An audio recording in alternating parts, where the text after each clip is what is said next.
Baik, perkenalkan nama saya Ezra Anfa Pandi. Saya adalah mahasiswa Stikom Elindo Kupang dengan NIM 22116. Kali ini saya akan mempresentasikan proyek UAS untuk mata kuliah Rekayasa Perangkat Lunak 1 oleh dosen Ibu Mahardalia Saitakela. Ini untuk memenuhi proyek UAS saya. Oke, sekian perkenalan saya. Saya akan lanjut pada mulai dari pembahasan pertama itu ada di bab 1, yaitu tujuan untuk pembuatan makalah ini. Itu yang pertama, mengembangkan sistem pembelian barang online yang lebih efisien dan user friendly dalam merancang dan mengimplementasikan sebuah sistem yang memudahkan pengguna dalam melakukan pembelian barang secara online dan dengan antarmuka yang mudah dipahami dan digunakan, mengintegrasi metode perancangan terstruktur dan berbasis objek, meningkatkan kepuasan pengguna, memfasilitasi pengembangan lebih lanjut, dan memberikan kontribusi pada pengembangan teknologi informasi. Itu ada beberapa manfaat juga, ada 5. Yang pertama, manfaat bagi pengguna itu memperoleh pengalaman berbelanja online yang lebih mudah, cepat, dan efisien. Yang kedua, bagi perangkat lunak itu menyediakan contoh implementasi pengembangan metode perancangan terstruktur dan berbasis objek. Yang ketiga itu institusi pendidikan menambahkan referensi akademis dan dalam bidang rekayasa perangkat lunak dan sistem informasi. Yang keempat, bagi bisnis industri menyediakan sebuah sistem pembelian online dapat diimplementasikan oleh berbagai bisnis. Yang kelima dan terakhir, bagi penelitian selanjutnya itu menjadi dasar bagi penelitian yang lebih lanjut dalam pengembangan sistem informasi manajemen dan e-commerce. Itu kita masuk ke bab 2, itu landasan teori. Itu yang pertama itu adalah e-commerce.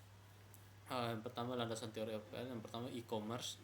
E-commerce adalah suatu perangkat teknologi yang dinamis, meliputi aplikasi dan proses bisnis yang menggabungkan perusahaan, konsumen, dan suatu komunitas melalui proses transaksi elektronik yang menyelenggarakan pertukaran elektronik barang.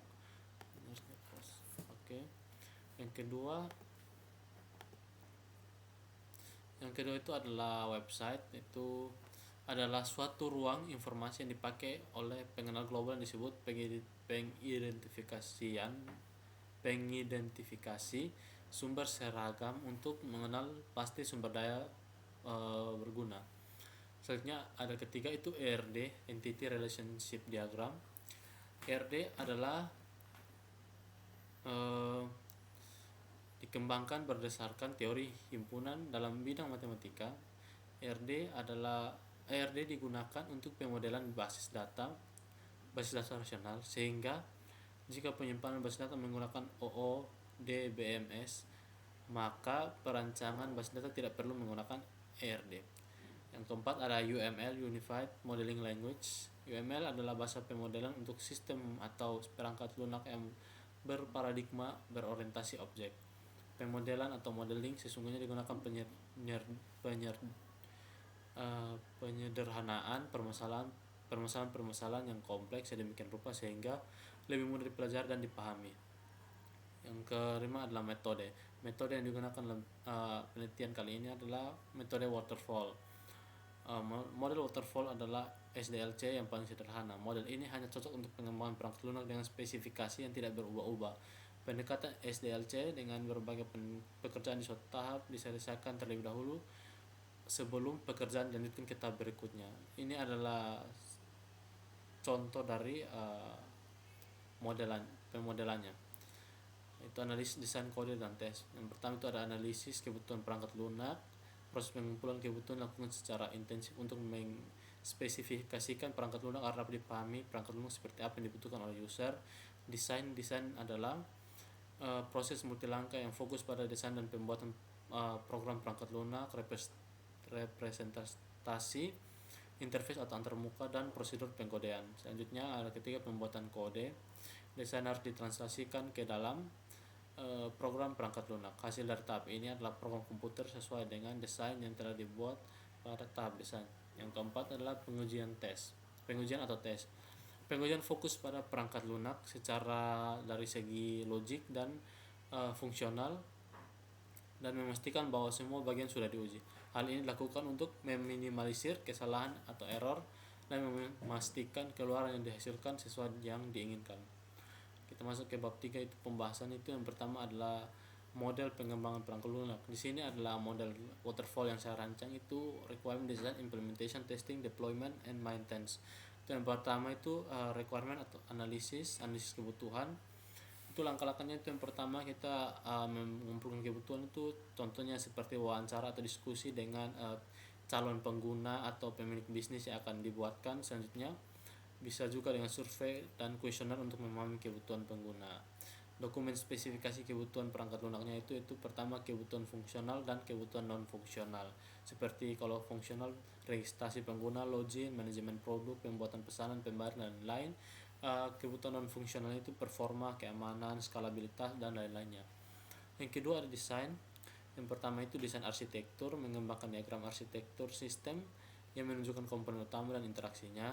Yang kedua desain database, membuat skema database berdasarkan kelas diagram. Contohnya itu ada tabel, user komik, pesanan, detail pesan, pembayaran, metode dan metode pembayaran. Yang ketiga itu desain interface, membuat mockup atau prototype untuk setiap layar dalam sistem, misalnya halaman login, halaman produk, dan halaman checkout. Dokumen desain sistemnya itu yang pertama adalah contoh dari diagram arsitektur ERD, mockup antarmuka pengguna. Dan yang ketiga adalah implementation atau implementasi.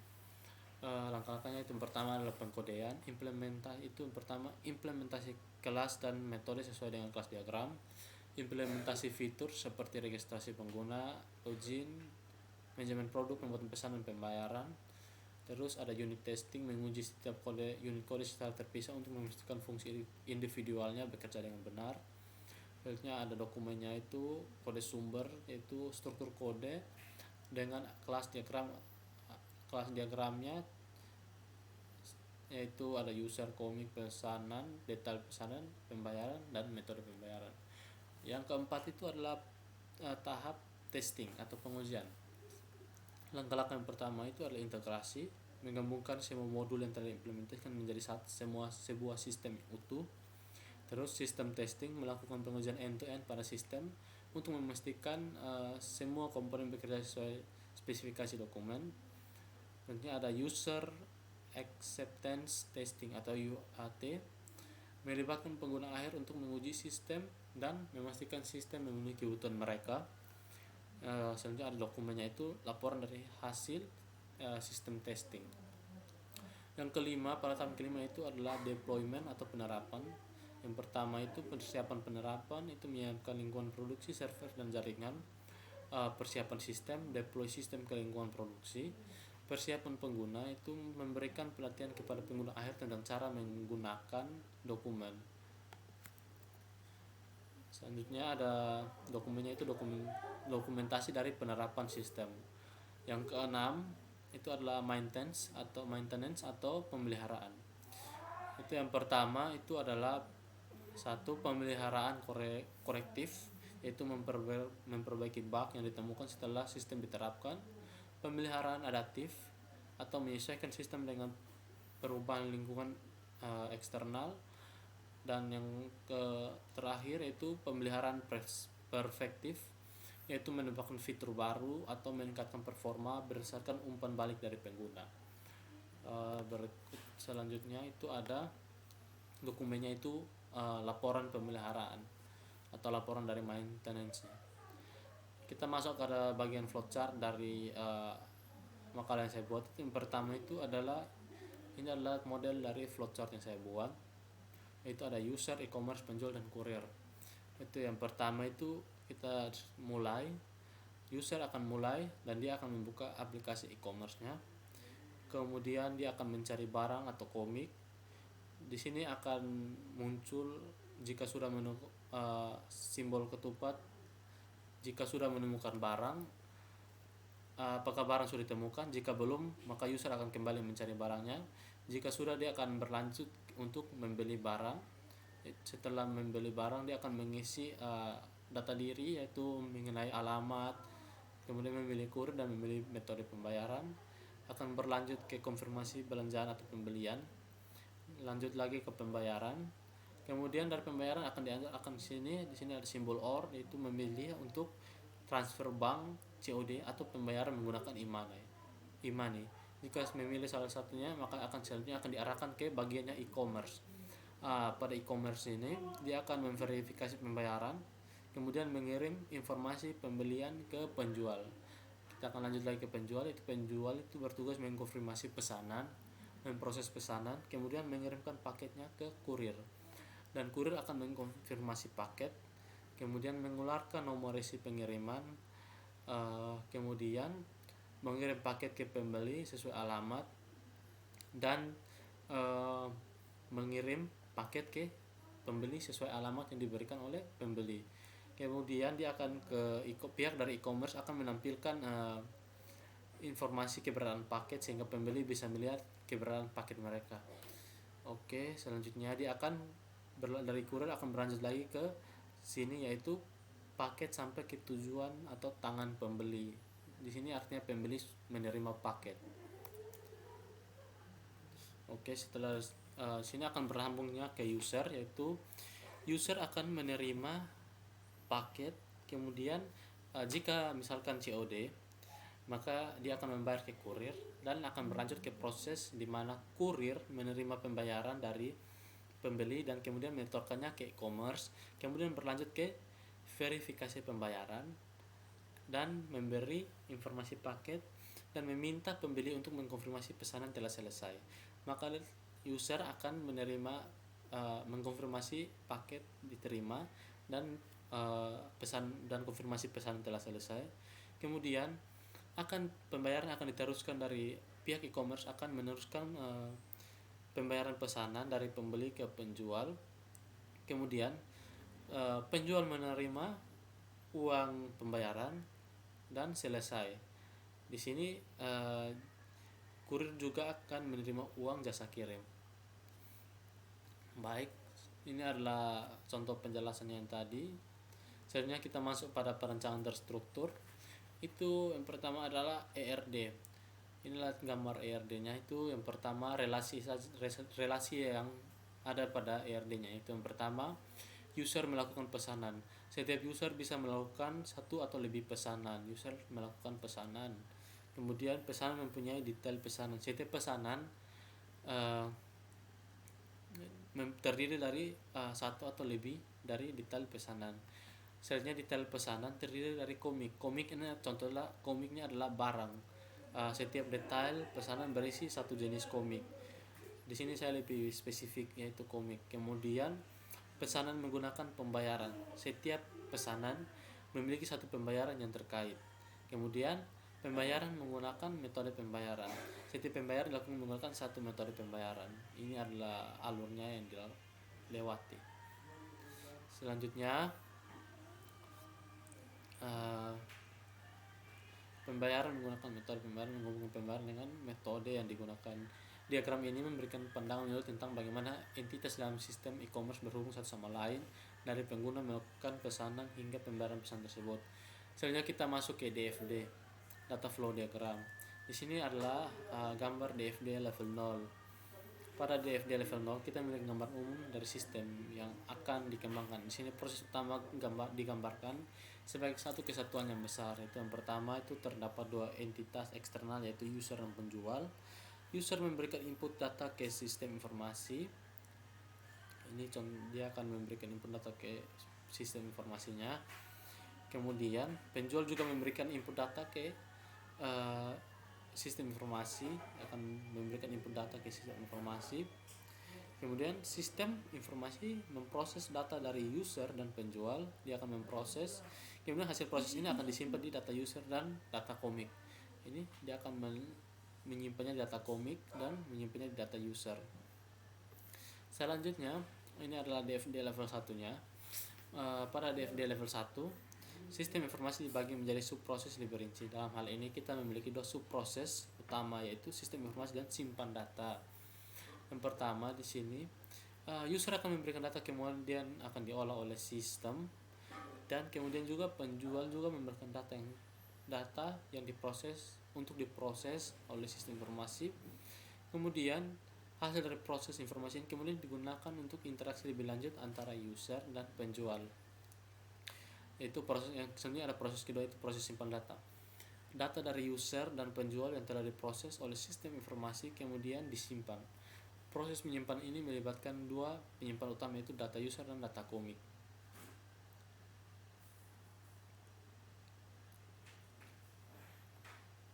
Selanjutnya kita masuk pada DFD level 2. Ini adalah DFD level 2-nya. Pada DFD level 2 ini, setiap subproses dari DFD level 1 diuraikan lebih detail. Dari sini kita memiliki 3 subproses utama dalam sistem order komik. Itu yang pertama, proses 1 yaitu sistem order komik. Ini adalah DFD level 2-nya. Yang pertama, penjelasannya di sini. Pertama adalah user memberikan input data mengenai order komik. Kemudian sistem order komik memproses data tersebut dan mengakses data komik untuk mendapatkan informasi komik yang diperlukan. Kemudian penjual juga memberikan data terkait penjualan komik. Data hasil proses disampaikan kembali ke user dan penjual sesuai dengan kebutuhan. Sehingga proses 2 itu admin mengelola data yang disimpan dari sistem, memastikan data yang dimasukkan oleh user dan juga penjual valid. Dan kemudian dengan ketentuan, admin juga bertugas memelihara sistem agar berjalan dengan baik. Proses ketiga yaitu penyimpanan data. Setelah diproses oleh sistem order komik, data yang valid disimpan dalam data user dan data komik. Penyimpanan ini memastikan bahwa semua informasi tentang user dan komik tercatat dengan baik dan dapat diakses saat dibutuhkan. Kita masuk lagi ke yang berikutnya, itu yang ketiga ada kamus data. Di sini yang pertama ada tabel user. Tabel user tuh memiliki ID user, nama user, email, password, alamat, telepon, dan nomor telepon. Ini adalah tipe-tipe datanya. Deskripsinya itu ID unik, nama pengguna, alamat email, kata sandi, dan seterusnya. Selanjutnya ini adalah tabel komik. Di sini ada nama kolomnya, di sini ada ID komik, judul, author, dan harganya. Tipe datanya integer, valsar, desimal. Deskripsinya ID unik komik, judul komik, penulis, dan harga komik. Di sini hampir keseluruhannya hampir sama, cuma berbeda pada nama kolomnya saja dan tipe data serta deskripsi, tapi keseluruhannya hampir sama. Jadi saya akan langsung ke penjelasan tentang relasi antar tabel. Sebelum itu, tabel yang ada di sini cuma hanya tabel user, tabel komik, tabel pesanan, tabel detail pesanan, tabel pembayaran, tabel metode pembayaran. Di sini relasi antar tabel itu yang pertama, user berhubungan dengan pesanan. Satu user bisa membuat banyak pesanan. Itu ID user pada tabel pesanan adalah foreign key yang menunjukkan ID key user pada tabel user.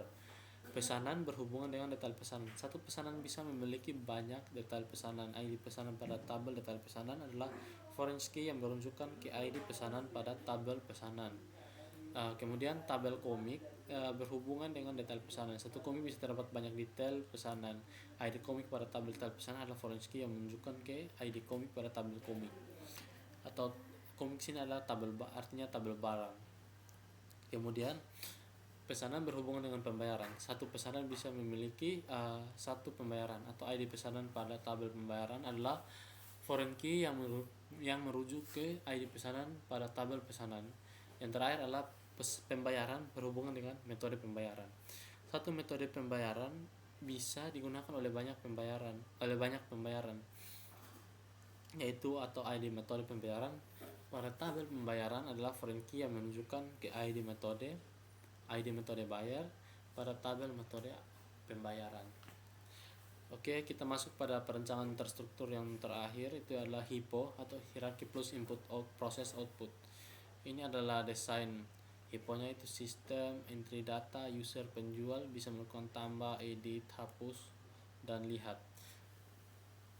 Selanjutnya ada pelayanannya itu bisa melakukan pelayanannya itu melakukan pesanan, pembayaran, bisa juga tambah, edit, hapus, dan lihat.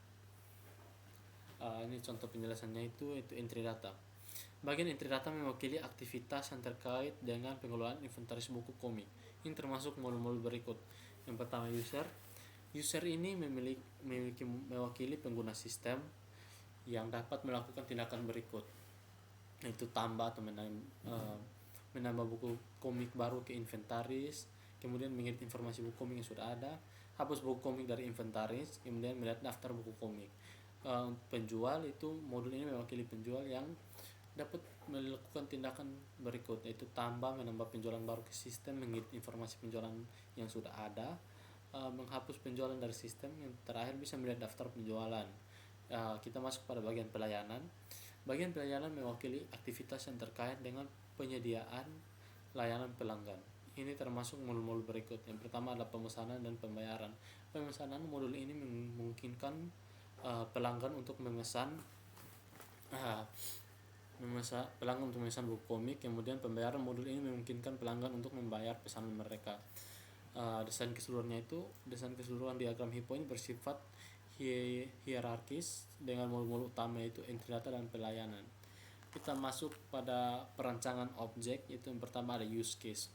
Di sini use case yaitu ada admin, bisa login admin, kelola data penjual, kelola data transaksi, kemudian user yaitu login user, pilih komik, pilih barang atau komik, melakukan pemesanan, dan kemudian melakukan transaksi atau melakukan pembayaran. Kemudian penjual itu dia melakukan login penjual, dia melakukan kelola barang komik, menerima pesanan, kemudian mengkonfirmasi pemesanan.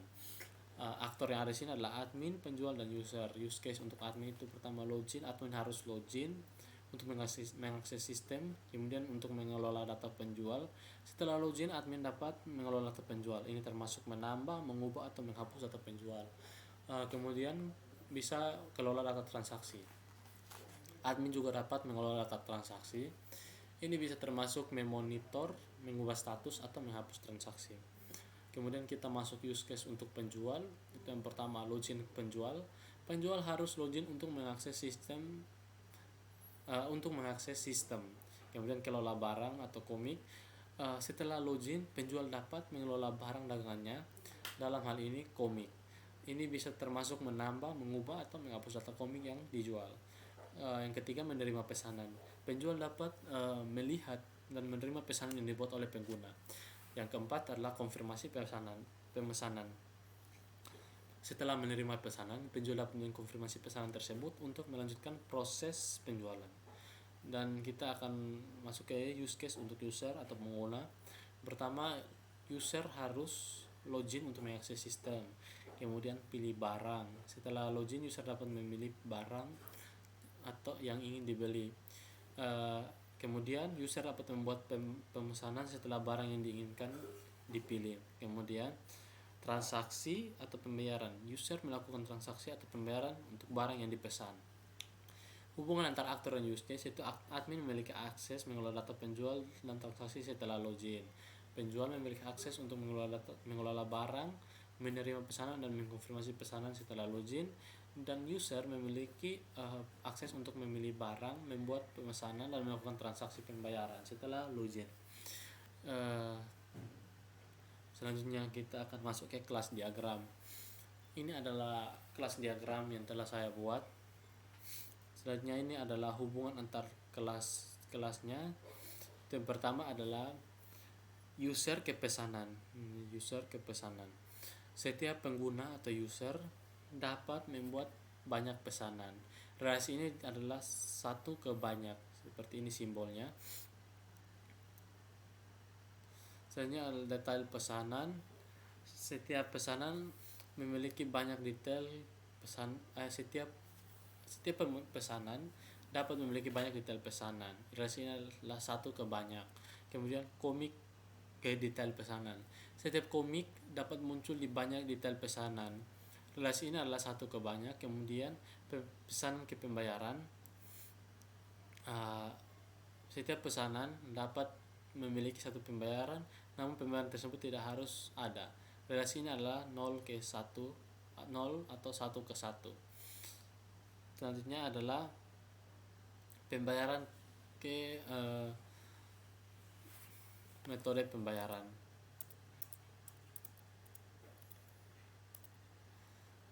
Selanjutnya pembayaran ke metode pembayaran.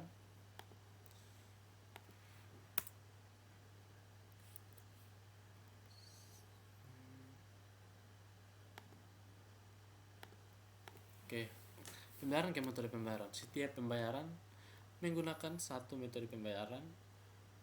Artinya setiap pembayaran itu menggunakan satu metode pembayaran. Relasi ini adalah 1:1. Kemudian kita masuk ke penjelasan relasi dan kardinalitasnya. Itu pertama, user ke pesanan. Setiap pengguna user dapat membuat banyak pesanan. Artinya satu pengguna bisa memiliki banyak pesanan dalam sistem.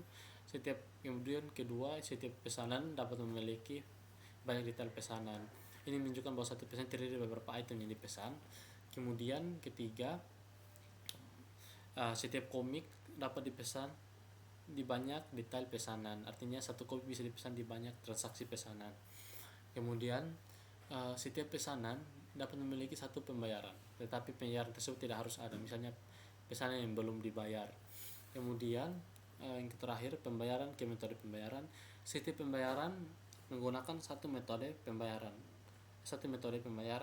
Ini berarti setiap transaksi pembayaran harus ada menggunakan salah satu metode pembayaran yang tersedia. Lalu kita masuk ke perancangan objek ketiga, itu sequence diagram. Yang pertama ada sequence diagram untuk user. Ini adalah desain yang telah dibuat. Penjelasannya itu ada di sini. Itu pertama, login user. User mengakses halaman utama dan diminta untuk melakukan login. Setelah login berhasil, sistem menampilkan halaman utama kepada user. Kemudian pilih barang. User memilih komik yang diinginkan dari halaman utama. Kemudian sistem menampilkan halaman lebih detail komik yang telah dipilih. Yang ketiga, pemesanan. User membuat pesanan dengan mengisi form pemesanan. Sistem menyimpan data pesanan dan menampilkan halaman konfirmasi. Yang keempat atau terakhir adalah user transaksi atau pembayaran. User memilih metode pembayaran, sistem menampilkan halaman pembayaran dan memproses transaksi. Setelah pembayaran berhasil, sistem menyimpan data transaksi dan menampilkan halaman konfirmasi pembayaran. Kemudian inilah sequence diagram untuk penjual. Yang pertama, login penjual. Penjual mengakses halaman utama dan diminta untuk melakukan login. Setelah login berhasil, sistem menampilkan halaman utama kepada penjual. Kemudian memilih pesanan. Penjual memilih pesanan yang masuk ke dalam halaman utama. Sistem menampilkan halaman lebih detail pesan yang dipilih. Kemudian verifikasi pesanan. Selanjutnya, penjual memverifikasi pesan yang masuk. Sistem menyimpan data verifikasi dan menampilkan halaman konfirmasi. Selanjutnya kita akan masuk pada activity diagram. Itu ada dibagi dua, itu activity diagram untuk user dan penjual. Itu yang pertama untuk user. Di sini user akan mulai mengakses e-commerce, akan berlanjut ke sistem menampilkan halaman login, akan kembali lagi ke user melakukan login. Jika tidak valid, dia akan kembali lagi ke login. Jika valid, dia akan berlanjut untuk menampilkan menu utama, kemudian memilih barang, menampilkan menu komik, membuat pesanan, menampilkan form pemesanan, isi form, menampilkan menu pembayaran, kemudian pilih metode pembayaran dan simpan data. Oke, selanjutnya kita akan di penjelasannya adalah pertama untuk user, akses ke e-commerce. User mengakses situs, kemudian sistem akan menampilkan halaman login. User melakukan login. Jika login berhasil, sistem menampilkan halaman utama. Jika login berhasil, sistem menampilkan halaman utama. Kemudian user akan memilih komik yang ingin dibeli. Kemudian user memilih komik dari halaman utama. Sistem menampilkan detail komik. User akan membuat pesanan. User mengisi form pemesanan. Sistem menampilkan menu pembayaran dan user memilih metode pembayaran. Yang terakhir, pilih metode pembayaran, yaitu user memilih metode pembayaran. Sistem menyimpan data pesanan dan mengirimkan konfirmasi pembayaran. Kemudian adalah activity diagram untuk penjual. Sama juga, hampir sama seperti user. Penjelasannya di sini yaitu pertama, penjual akan akses ke e-commerce, yaitu mengakses situsnya, kemudian menampilkan halaman login, kemudian penjual akan melakukan login. Jika login berhasil, maka sistem menampilkan halaman utama. Kemudian penjual memilih halaman pesanan yang masuk. Kemudian setelah memilih, sistem akan menampilkan halaman utama atau menampilkan detail pesanan. Kemudian penjual memverifikasi pesanan. Setelah itu verifikasi pesanan, penjual akan memverifikasi pesanan dan sistem menyimpan data untuk menampilkan konfirmasi. Dan kita akan masuk pada kesimpulan. Yang pertama, pengembangan sistem pembelian barang online ini telah dilalui berbagai tahapan penting, dimulai dari analisis kebutuhan hingga perencanaan terstruktur dan berbasis objek. Dengan menggunakan model waterfall, proses pengembangan menjadi lebih terorganisir dan terdokumentasi dengan baik, sehingga setiap tahapan dapat diselesaikan dengan baik sebelum melanjutkan ke tahap berikutnya. Implementasi berbagai diagram dalam perencanaan sistem memberikan panduan jelas untuk pengembangan lebih lanjut dan memastikan bahwa sistem yang dibangun memenuhi kebutuhan pengguna dan tujuan bisnis. Dengan sistem yang dirancang secara komprehensif ini, diharapkan dapat meningkatkan efisiensi dan kepuasan pelanggan dalam proses pembelian barang secara online, serta memberikan manfaat signifikan bagi pengelolaan bisnis e-commerce. Saran untuk memastikan sistem pembelian barang online dapat beroperasi secara optimal dan memenuhi kebutuhan pengguna, disarankan melakukan uji coba dan validasi secara menyeluruh. Oke, baik, sekian presentasi dari saya. Terima kasih.